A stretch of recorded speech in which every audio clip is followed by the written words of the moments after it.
Olá e umas boas-vindas gigantescas a quem está acompanhando o nosso quinto encontro da série Conjugalidade. Olá, é muito bom estar aqui para mais acetata. Com certeza. E olha, hoje a gente vai pular aquela poesia romântica de cartão de visita, sabe? Aquela coisa mais clichê. E direto ao ponto? Exato. Vamos olhar para os dados brutos de como nós realmente conversamos com quem divide a vida com a gente. Para quem acompanha os nossos mergulhos na obra Amar é Comportamento, do psicólogo Frank Ribeiro, já sabe a nossa regra de ouro, né? A premissa central de tudo. Isso. A grande premissa aqui é tirar o foco daquele substantivo abstrato, o amor como um sentimento que cai do céu, e colocar a lente totalmente no verbo amar, porque amar é uma prática. Amar é comportamento. Essa é a tese que guia toda a nossa jornada. Perfeito. E hoje nós vamos entrar de cabeça no capítulo 1 da obra, que tem um título muito bom, A Complexidade de Ser Humano. E vale lembrar que esse capítulo vai render 11 encontros aqui na nossa série. É muito material. É denso demais. E o nosso foco hoje, neste quinto encontro, é um tópico que, olha, me deixou pensando por horas. É sobre usando a linguagem para abençoar. É um direcionamento muito demarcado. E para situar quem nos acompanha, no nosso encontro anterior, nós analisamos como a linguagem tem essa dupla capacidade, né? Ela pode ser tanto bênção quanto maldição. Uma via de mão dupla. Exatamente. Mas hoje a gente faz uma demarcação radical. Vamos olhar exclusivamente para a linguagem usada apenas para abençoar. E logo no começo dessa leitura, o livro traz um choque de realidade, digamos assim. Traz. E é um insight muito poderoso. O autor pontua que nem todo ato de abençoar é necessariamente um ato de amar. Confesso que eu parei nessa parte. Como assim? Eu imagino que se eu estou falando algo bom, abençoando a pessoa, eu estou automaticamente exercendo o verbo amar. Parece contraintuitivo num primeiro olhar, né? Mas pensa comigo. É perfeitamente possível usar palavras gentis e encorajadoras, verdadeiras palavras de bênção, com alguém que te atendeu ali na padaria de manhã. Ah, sim. Ou com um colega no trânsito. Isso. Sem que exista ali nenhum vínculo afetivo contínuo, relacional. Você abençoou aquela pessoa, fato. Mas não necessariamente amou no sentido profundo de conjugalidade. Nossa, faz todo sentido. Não tem a continuidade. Exato. Mas e aqui entra a virada de chave de hoje. O inverso não é verdadeiro. O verbo amar, na sua essência relacional, portanto, de afetividade e de continuidade, demanda que a linguagem seja sempre, invariavelmente, um ato de abençoar. Ou seja, não dá para sustentar o comportamento de amar usando a linguagem para machucar. Não dá. Se há amar, há a linguagem que abençoa. E o Frank Ribeiro desdobra isso não de forma teórica jogada ao vento, mas através de 9 pilares muito práticos, baseados em princípios de verdade e justiça. Certo, então vamos desempacotar essa ideia. O primeiro ponto que o autor traz é baseado lá em Provérbios 10, 20. Ele fala da palavra valiosa. A linguagem que tem valor. Isso. E ele contrasta isso com aquele comportamento, olha, muito comum, que é o tal do dom que algumas pessoas têm de falar besteira, de fazer piada com tudo o tempo todo. É uma dinâmica muito destrutiva na clínica. Pois é. O livro fala sobre o perigo daquelas brincadeiras fora de hora. Mas eu fico pensando, eu imagino alguém ouvindo a gente agora e questionando, peraí, isso quer dizer que a minha relação precisa ser séria e chata 24 horas por dia? Cadê o humor? Essa é a dúvida de ouro. O humor é fundamental, ele alivia a tensão. Mas o que a análise da obra aponta é o uso do humor como uma máscara. Uma máscara para agressividade. Exatamente. Agressividade ou invalidação. Sabe aquela situação clássica de um jantar com familiares ou amigos, onde um decide contar uma história super constrangedora do outro? Nossa, sim. Aquela exposição gratuita. Isso. Ou expõe algo da intimidade mesmo, às vezes até da intimidade sexual, e aí termina com a clássica frase, ah, mas é só brincadeira. É a rota de fuga. É, mas isso não é humor. Isso é o que o autor classifica como uma palavra sem valor. porque ela não atribui valor à pessoa, ela não protege quem está do lado.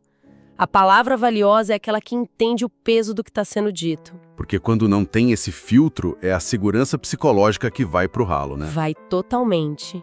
O cérebro de quem é o alvo da piada na frente dos outros não registra humor. Ele registra uma traição da confiança. Corrói a conjugalidade. É como se a pessoa tirasse, machucasse e, se o parceiro reclamar, ainda sai como o chato da relação. E isso já me leva para o segundo ponto que o livro levanta, que é a palavra que congrega, que ele chama de palavra apacentadora. Baseado também em provérbios. Isso, palavras que alimentam. É uma imagem curiosa pensar na fala como algo que congrega, porque no momento de briga, o instinto humano é quase sempre atacar ou se defender. Usar as palavras para colocar lenha na fogueira, né? Para ver o circo pegar fogo. Exato. Como é que a gente muda isso? A ideia de apacentar é literalmente juntar, trazer para perto o que se espalhou. Durante uma discussão, a biologia da gente entra naquele modo de luta ou fuga. A tendência é que a linguagem fique pontiaguda mesmo. Para vencer o argumento a qualquer custo. Isso. Mas o comportamento de amar exige uma pausa consciente. Exige usar palavras que, mesmo no meio da discordância, estabeleçam elos de comunhão. É sinalizar que vocês estão em lados opostos no problema, mas não na vida. Perfeito. É a capacidade de não usar a vulnerabilidade do outro como munição. E aqui que a coisa fica realmente interessante. Porque é muito fácil manter um tom de voz agradável quando a conta bancária está no azul e o casal está de férias. Mas e quando a crise chega? Ah, o teste de fogo. Sim. O terceiro pilar é a palavra com sabedoria. Como os casais agem no momento de aperto, quando o carro quebra ou quando uma decisão dá muito errado. A obra relata uma tristeza muito grande que a gente vê nos consultórios, que é o comportamento do eu te avisei. Imagine que alguém tomou uma decisão que deu muito errado. No momento de maior angústia dessa pessoa, o outro vira e começa uma instigação. Uma pressão psicológica ali na hora que a pessoa já está no chão. Exato. Uma culpabilização extrema em vez de ajudar a resolver. O livro destaca que a palavra com sabedoria, nessas horas de crise, precisa ser terapêutica. Tem que curar. Tem que edificar. Receber edificação de quem divide a vida com a gente no momento de tempestade é maravilhoso. É a diferença entre ser abrigo ou ser juiz. Nossa, muito forte isso. Mas aí a gente entra num território delicado com o quarto ponto, a palavra agradável. Porque, olha, alguém pode pensar, certo, então se meu parceiro tá errando, eu tenho que ficar calado e ser agradável o tempo todo. E essa é uma armadilha perigosa. O Frank Ribeiro faz um alerta maravilhoso aqui. Ele diz que não é a palavra de agrado, aquela bajulação para evitar conflito. Não é passar pano, então? De jeito nenhum. É a palavra necessária. E isso destrói uma dinâmica adoecida que ele cita muito, o fim das aulas conjugais. O fim das aulas conjugais. Eu amei esse termo quando li. É fantástico. Sabe aqueles esposos que reclamam que as esposas agem como mães ou professoras? E vice-versa também? Pessoas que iniciam diálogos sempre com um tom de repreensão, com aquele cunho pedagógico contínuo. A pessoa quer educar quem divide a cama com ela. Exato. A lição de ouro da obra aqui é clara. O cônjuge não é e nunca será seu filho. Compartilhe a vida sem tentar ser o professor do outro. Sensacional. Essa assimetria de tratar o outro como aluno destrói a parceria. E a palavra agradável, então, é saber falar as verdades duras e necessárias, mas de forma simétrica, de igual para igual, sem tentar dar bronca. Isso faz a gente puxar o quinto pilar, que traz um debate que, olha, o que é fascinante aqui é a diferença que ele faz entre ter um direito e a manifestação da justiça. Essa parte vira o jogo de muitos relacionamentos. Vira mesmo, porque as pessoas entram no casamento com uma lógica contratual, né? Eu tenho direito a isso. E o autor usa um exemplo muito prático e exato, a questão do sentido de posse e a satisfação sexual. O casal tem direito à vida sexual dentro do arranjo deles, claro. Mas a pergunta é justo exigir esse direito se a outra pessoa está com problemas de saúde física? Ou esgotada emocionalmente. Exato! A resposta é não. Ter um direito não legitima a crueldade de exigi-lo a qualquer custo. O comportamento de amar sabe enquadrar o tal do direito dentro de um senso muito maior de justiça e empatia. É abrir mão do que seria meu por direito, pelo que é justo para o outro naquele momento. E é impossível desvincular isso do sexto pilar, a palavra que produz saúde, a cura da alma. Sim, eles estão totalmente interligados. Palavras que curam em oposição a palavras que ferem. O impacto disso no corpo físico é bizarro. É uma observação clínica seríssima. Nos aconselhamentos pastorais ou nas clínicas, muitas pessoas relatam que não conseguem nem se concentrar no ato sexual ou na intimidade porque, adivinha? As palavras da briga de manhã ainda estão ecoando. Perfeitamente. As palavras duras, irônicas, ferinas que foram ditas horas antes ainda estão machucando a alma. O sistema nervoso da pessoa ainda está em alerta. O amar exige sustentar a outra pessoa com palavras de cura. Não dá para esperar um clima bom à noite se você passou o dia inteiro sendo hostil. O que me leva a agrupar dois conceitos que vêm na sequência, o sétimo e o oitavo pilares. A palavra que traz estabilidade e o conceito de árvore de vida, que é a suavidade. Agrupar os dois faz muito sentido. Porque sobre a estabilidade, o autor manda real. Tem gente que só mantém a paz enquanto está de boca fechada. Abriu a boca é o caos. O famoso relacionamento de pisar em ovos. A palavra estável é verdadeira e evita esse caos. E a árvore de vida, suavidade, vem fazer um contraponto genial na obra. Como assim?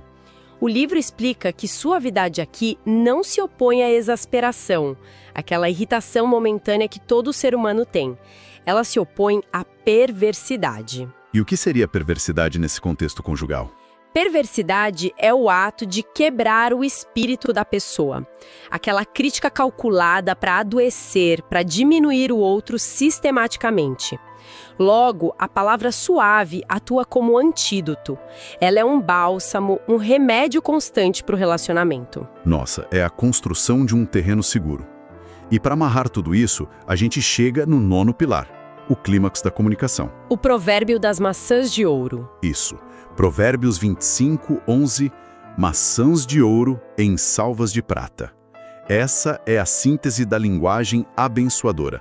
A palavra dita na hora certa. Se conectarmos isso com o panorama geral de que amar é comportamento, a gente entende que falar a coisa certa, da forma certa, na hora certa e para a pessoa certa não é só uma habilidade de comunicação. É uma virtude? Uma virtude espiritual fortíssima.